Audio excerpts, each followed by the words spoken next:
안녕하십니까, 이진곤TV입니다. 논평 시작하겠습니다. 진인 조은산이 시무 7조를 주청하는 상소문을 올리니 삼가 구보 살펴주시옵소서. 이런 제목의 국민청원이 청와대 게시판에, 국민청원 게시판 거기 올라가 있습니다. 본래는 지난 12일에 올린 건데 그동안에 청와대가 보름 동안 이걸 비공개를 하다가 27일에 공개를 했습니다. 그 뭐 핑계가 많죠. 뭐 비공개하는 데 있어서는. 근데 그 내용을 보면 청와대가 비공개하려고 했겠구나 하는 생각이 듭니다. 28일까지 하루 만에요. 그 전까지는 보름 동안에 46,000명 정도가 동의를 했는데 하루 만에, 공개한 지 하루 만에 20만 명 이상이 몰려들었습니다. 동의하는 사람이. 그래서 28일 오후 1시경에는요 25만 명 가까운 사람이 동의를 표했습니다. 앞으로 뭐 이제 계속 늘어나는 중이니까 이게 9월 26일에 마감이 되는데 그때까지 몇 명이나 더 늘어날지 모르죠. 100만 명은 훨씬 넘지 않을까 이런 생각이 듭니다. 근데 이 조은산이라는 사람은 아주 보니까 글이요 굉장히 긴 글이에요. 그게 띄어쓰기까지 다 포함하면 200자 공고지 한 64매 정도 될 정도의 아주 긴 그런 글입니다. 그런데 또 그 안에 보면 풍자와 위트가 아주 넘쳐나요. 예? 그리고 그 또 문장력이라든지 이것도 대단하고요.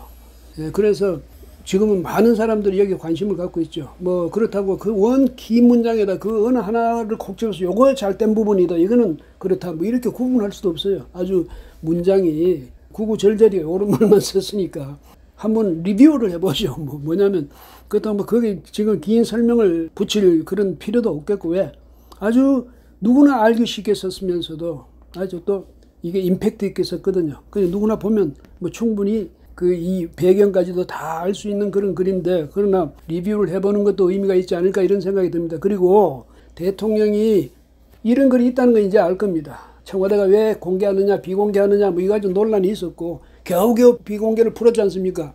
공개를 하게 했는데 그 과정에서 대통령이 뭐 모를 리 있겠습니까? 그런데 대통령이 과연 이 긴 문장을 다 읽을지, 아니면 이 사람 본래 보면 대통령은 자기한테 대한 비판을 별로 좋아 안 하더라고. 그러니까 비판을 받을 이야기에 대해서는 국민한테 안 하잖아요. 그러니까 이 글도 안 읽기가 쉬운데, 그렇게 되면 청와대 이 중신들이, 대통령에 대한 중신들이 또 이 말을 어떻게 왜곡해서 보고할지 그 점이 걱정입니다. 어쨌든 자 보십시다. 이 실정의 책임을 폐위된 선왕에게 떠밀며 실패한 정책을 그보다 더한 우책으로, 그냥 더 어리석은 정책으로 이 말이죠. 우책으로 덮어 백성들을 우롱하니 그 꼴이 가히 점입가경이라, 이런 부분이 있습니다. 이제 앞에 문장 서론격으로 쓰는 그 문장 안에 이런 게 있습니다. 그 다음에 어느 대신은 집값이 11억이 오른 것도 허다 하거늘 현 시세 11%가 올랐다는 미친 소리를 짓거리고 있으며, 이건 김현미 장관 보고 하는 얘기죠. 그 다음에 어느 대신은 수도 한양이 천박하니 세종으로 천도를 해야 한다는 해괴한 말로 백성들의 기세에 찬물을 끼얹고, 이거는 이해찬 더불어민주당 대표를 가리키는 말이죠. 이 사람 좀 황당한 면이 있는 사람 아닙니까? 예, 서울이 천박하다. 서울 사람들은 모이면 그냥 아파트 시세 이야기만 하는데 서울은 천박한 사람이라는 거예요. 서울은 천박한 도시가 아니라 이 사람이 말하고자 하는 건 서울 사람들은 천박한 사람들이다 이 말이죠. 그 다음에 또 보니까 본직이 법무장관인지 국토부 장관인지 아직도 감을 못 잡은 어느 대신은 전월세 시세를 자신이 정하겠다며 여기저기 날뛰기를 하고 칼춤을 추어, 이건 아시겠죠? 추미애 장관. 예. 그 다음에 뭐 또 이런 표현도 있습니다. 간신히 쥐떼처럼 창궐하여 역병과도 같다. 지금 한창 코로나 역병이 정말 심각한 수준 아닙니까? 그러니까 지금 간신들이 쥐떼처럼 들고 일어나 설치는 게 이게 역병보다 더 무섭다는 겁니다. 말은 옳은 말이죠. 그러면서 이제 시무 7조에 대해서 이제 일일이 설명을 합니다. 근데 1조는 뭐냐? 세금을 감하시옵소서, 이런 얘기입니다. 세금을 깎으란 말이죠. 그 부분에 눈길이 가는 게요. 부유한 것이 죄는 아니거늘 소득의 절반을 빼앗고 부자의 자식이 부자가 되면 안 되니 다시 빼앗고 기업을 운영하니 재벌이라 가두어 빼앗고 다주택자는 적폐인이 집값 안정을 위해 빼앗고, 1주택자는 그냥 두기 아쉬우니 공시가를 올려 빼앗고, 임대사업자는 토사구팽하여 법을 소급해 빼앗고, 한평생 고을을 지킨 노인은 고가주택에 기거한다 하여 빼앗으니, 이런 부분도 있습니다. 6.17 대책 때만 해도 임대주택도 구원하지 않았습니까? 구원장해놓고 이제 와서 몇 달 됐다고. 지금은 완전히 이제 그야말로 두드려 잡는 거죠. 이러니까 토사구팽이라는 이야기가 나오지 않습니까? 그 다음에 두 번째 보니까 두 번째 시무가 감성보다 이성을 중히 여기시어 정책을 펼치시옵소서 이건데, 이건 뭐 감성 정치, 이건 문재인 대통령의 전매 특허죠. 그냥. 아주 뭐 타견민 같은 사람 내세워서 퍼포먼스를 하고 말이죠. 별별 그냥 해괴한 그런 행사를 다 벌이는 것 아닙니까? 이 사람들이. 감성 정치라는 게 이성은 버렸죠. 그러니까 정치가 제대로 들리겠습니까? 그래서 조은산 씨가 지적하는 것 중에 이런 부분이 있습니다. 스스로 벌어먹지 않고 논의는 백성이 스스로 벌어 토하드 세금을 각출한 백성의 피와 땀의 들로부터 배를 두드리고 나라의 곳간을 갉아 재정 적자를 초래하는 것은 감성이다는 거예요. 이런 식의 이 정치가 감성의 정치입니다. 대중들의 영합해가는, 말하자면 포퓰리즘이죠. 세 번째 시무가 뭐냐면 시무 제3조. 명분보다 실리를 중히 여기시어 외교에 임하시옵소서. 이 말이 이제 이런 내용인데, 거기에 한 부분을 인용하면 이런 게 있습니다. 폐하께서는 핵도 없고 백성의 삶은 파탄이요 시장 경제는 퇴보하였으며 굴욕 외교 끝에 실리 또한 챙기지 못하였고, 또한 지지율은 절반도 채 되지 않으시면서 어찌 장기 집권을 꿈꾸며 독재자의 길을 걷는 미치광이가 되려 하십니까? 사실 그 문 대통령의 외교 정책 우리가 보면 참 기가 막힐 일 아닙니까? 특히 대북 정책. 이거는 뭐 우리 각자의 생각이 아니라 국민 대부분이 그렇게 생각한다는 거예요. 문바나 무슨 대깨문이나 이런 사람들 제외하고는 다 그렇게 걱정을 하는 거죠. 내가 이제 그전에도 지지를 해왔으니까 계속 지지를 한다면 그런 지지의 관성 같은 게 있어서 아직도 지지율이 그 정도 유지하고 있지만 40%대. 근데 대부분 국민들이 마음을, 진심을 물으면 이런 말을 할 거예요. 대통령 그걸 모른 척 하죠. 모르쇠를 일관하는 거죠. 왜? 숫자로 나타나는 거 봐. 아직 나는 괜찮아. 뭐 이런 식으로. 아니 세상에 말이죠. 이 부동산 정책에 대해서 다 그래요. 노영민 비서실장 이 사람까지도 나서가지고 정부의 뭐 부동산 정책은 성공적이라고 그러고, 김상조 정책실장 똑같은 말을 하고 있죠. 시무 제4조는요. 인간의 욕구를 인정하시옵소서 이건데, 이건 뭐냐면 그러니까 이 돈 벌어서 잘 살고 싶다, 좋은 집에 살고 싶다, 이런 거는 전부 뭐죠? 인간의 본성이라는 거예요. 인간의 근원적인 욕구라는 거죠. 그걸 막고 말이지, 무슨 이상한 도덕주의를 내세워서 막고 이러는 게 이게 문제라는 건데, 그 중에 이제 또 한 부분 한번 보죠. 반도의 어느 작은 나라에 돼지가 혁명을 일으켜 돼지의 나라를 세웠으니 이를 숯불공화국이라 칭하였고 연호를 한돈이라 칭하였으니 한돈 4년 어느 날, 이렇게 나와 있습니다. 아시겠죠? 촛불공화국. 한돈 4년은 지금 문재인 대통령 취임 이제 4주년째죠. 그런 이야기고, 비서실 돼지는 제 목소리가 제일 큰 줄도 모르고 도리어 수석 돼지들에게 꿀꿀거리지 말 것을 종용했으나 이내 제 목소리 구유통이 청주와 반포에 걸쳐 2개인 것이 발각되었고, 이런 식으로 이제 청와대 그 참모들에 대해서 이제 공격을 합니다. 그렇잖아요. 노영민 비서실장부터 시작해서 그래서 6명이 뭐 사표를 내고 뭐 소동을 벌였죠. 그러면서 또 이런 부분이 있습니다. 조정의 대신 열중 셋은 허황된 꿈을 좇아 국사를 말아먹는 이상주의자요.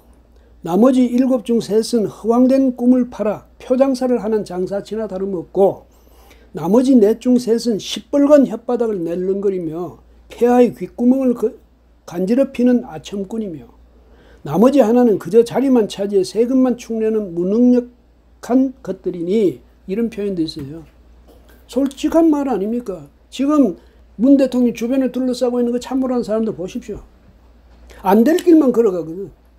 대통령이 뭔가 그 생각을 잘못한다든지 이렇게 되면 그 앞에 막아 나서가지고 절대 안 됩니다. 이렇게 간언을 해야 될 책임을 진 사람들이 바로 참모들이에요. 그런데 대통령보다 오히려 한 걸음 더 앞서가거든. 그래서 대통령을 자꾸 안 좋은 쪽으로 끌고 가는 거예요. 결국은 누가 당하는 사람 누가 당합니까? 대통령이 당하는 거죠. 이 사람들은 그 밑에서 그냥 호의호식하고 좋은 자리에 앉아가지고 거들먹거리다 나오면 그만인데 최종적 책임은 누가 집니까? 대통령이 지죠. 그런데 그 사람이 그런 충언에 대해서 국민들의 충언에 대해서 귀를 막고 있거든요. 나한테 좋은 말 해주는 사람만 좋으니까. 그래서 문재인 대통령은 안 된다는 겁니다. 지금 요새 하는 거 보세요. 검찰 인사 같은 거 하는 거 한번 보십시오. 그리고 이제 제 6번째의 시무, 그러니까 시무 제6조. 여기는 헌법의 가치를 지키시옵소서 이렇게 되어 있습니다. 헌법에 의거해 그 자리에 오르신 폐하 스스로 헌법의 가치를 훼손하고 적시된 조항을 무시하여 하며 헌법에 내재한 백성의 가치를 짓밟고 헌법이 보장한 인간의 권리에 침을 뱉으사 헌법이 경계한 무소불위의 권력을 무아지경으로 휘두르니 이 나라가 폐하의 것이 아니든 헌법은 폐하의 것이 아니옵니다. 이제 이런 말을 하는데 맞는 말이에요. 법률가예요. 문재인 대통령. 법률가로서 누구보다도 법에 대해서는 더 깊고 넓은 그런 이해력을 갖고 있다. 이렇게 우리가 생각할 수 있지 않습니까? 추미애 장관도 마찬가지. 이 사람들이 그래서 자기 전문 지식에 너무 도취돼서 그런지 말이죠. 헌법을 가지고 장난을 치고 있어요. 헌법을 우롱하고 있죠. 헌법이 앞에 가로막아 이건 안 돼 하고 앞을 가로막잖아요. 그럼 옆으로 돌아서 가요. 공수처 설치가 그거 아닙니까? 공수처가 우리 국가에서 앞으로는 말이죠. 가장 큰 권력기관이 되는데 검찰, 뭐 경찰 이런 거, 국정원 이런 거 아니에요. 그 위에 공수처가 있게 되는데 그런 권력기관을 새로 만들면서 창설하면서 헌법에 근거가 없어요. 이런 그런 짓을 자행하고 있는 정부입니다. 지금 이 정부가. 그래서 이제 시무 제7조가 이겁니다. 뭐냐면 스스로 먼저 일신하시옵소서. 스스로 당신이 바뀌라는 얘기죠. 대통령이. 사실은 대통령이 바뀌면 됩니다. 네? 대통령 중심제 국가 아닙니까? 대통령이 안 바뀌면 안 돼요. 그럼 다른 일이 아무것도 바뀔 수가 없죠. 혁신, 개혁, 대통령이 앞장서면 되죠. 대통령 스스로가. 청년 결백, 대통령 스스로가 그렇게 하면 됩니다. 그런데 대통령이 만약에 그렇게 자신의 책무에 대해서 깊은 그런 통찰력을 갖고 그것을 실천하는 실천의 의지를 갖지 못하는 한 될 게 없습니다. 그런데 이 제 시무 제7조를 보니까요. 그 중에 이런 대목이 있습니다. 일찍이 폐하의 막역지우였던 고 노무현 선왕의 통치 하에서도 폐하의 정적이었던 이명박 선왕과 폐하의 재물이었던 박근혜 선왕의 통치 하에서도 경험하지 못했던 참담한 헌법 유린과 처절한 수탈과 극심한 분열과 외교적 고립을 겪사옵니다.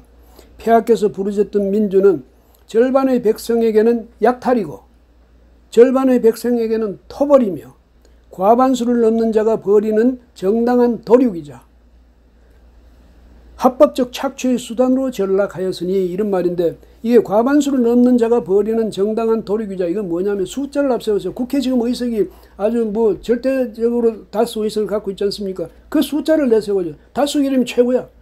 다수결로 했는데 무슨 잔소리 이런 식으로 다수결로 법을 그냥 양산해가지고 어떤 법을 자기들 편의에 부합하는 그런 법 국민들의 이익하고는 전혀 뭐 고려도 없는 배려도 없는 그런 법을 만드는 겁니다.